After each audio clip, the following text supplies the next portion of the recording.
আলাইকুম আসসালামু আলাইকুম। আজকে আমি ফিলিপিনি একটা ফুড বানাইতে আছি। এই হলো এনে মুরগির মাংস, আলু, পেঁয়াজ দিয়ে কষাইছি। লবণ টবণ কিচ্ছু দেই নাই, শুধু গোলমরিচের একটু পাউডার দিছি, আদা আর রসুন দিছি, দিয়ে আমি এগুলো কষাইছি, কোনো লবণ দিই নাই। দেখছেন? আচ্ছা,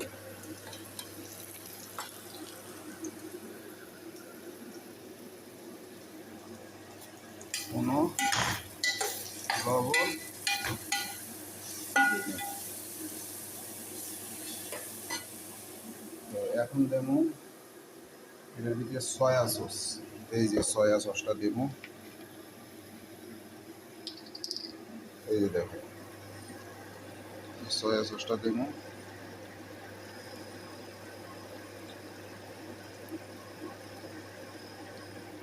এই সয়া সসটা দিলে আর লবণ লাগে না।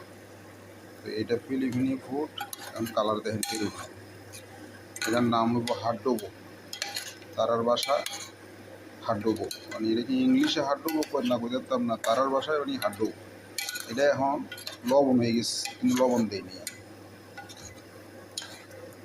ঠিক আছে, লবণটা মনে হয় বেশি হয়ে যাবে, আমি একটু সস বেশি করে গেছি।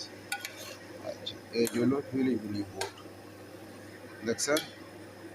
তো যারা ফিলিপিনি ফুড বানাবেন, এটা আপনিও খাইতে পারবেন, আপনার কাছে স্বাদ লাগবে, এটা স্বাদ লাগবে একদম সেরকম টেস্ট। এই হলো এটার সিস্টেম। দেখছেন? এটা কিন্তু হয়ে গেছে, এভাবে বানাই।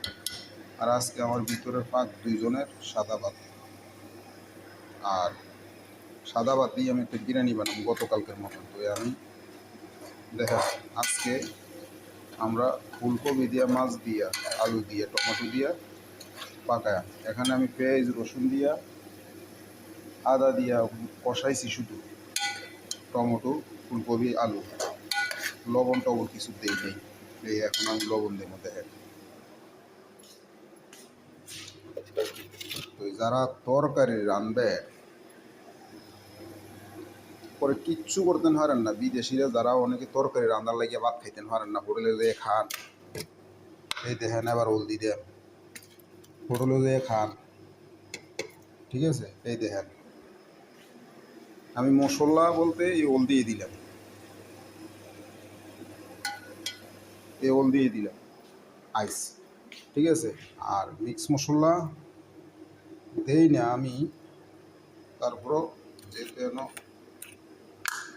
ইয়া, তো এই মশলাটা দিলাম,